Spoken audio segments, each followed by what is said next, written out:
Is this the year we get a 1,000-yard receiver or two?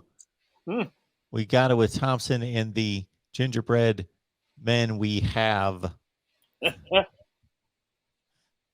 I mean,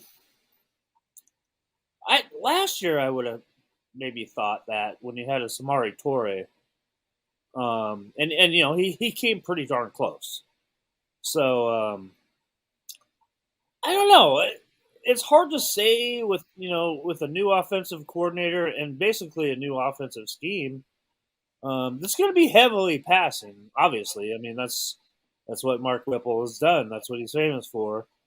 So I mean, I want to know who that is. If there's going to be, I think it's going to be more spread out, using a lot more guys. I mean, obviously, everybody would love to see Omar Manning have a breakout year like that, with 1,000+ yards and 7 or 8 touchdowns. And Xavier Betts is just a guy that is just waiting to explode.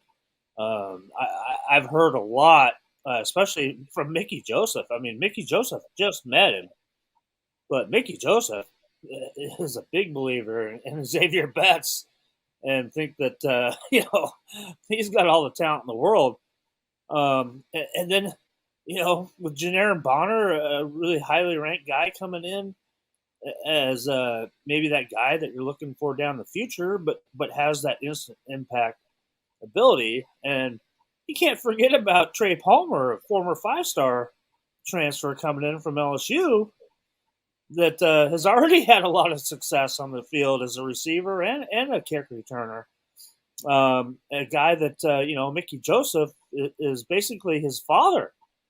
And I think this is a guy that, when you come in as a 5-star, the number 2 ranked player in the country, to a team that goes on to win a national title, and you have 2 first-round wide receiver draft picks on that team, and a couple more second-round draft picks that you're playing behind. You know what? Maybe he's a guy that's going to come in and just scoop up, a lot of balls and end up with a lot of yards and a lot of touchdowns. So I love the competition in this room. And then there's the other one of the other transfers, Castanevis from the New Mexico State. I mean, this guy is a freak as well. He's a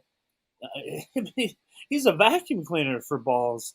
There's a lot of guys that you really like in that wide receiver room, and it's going to be really cool to see how that shakes out.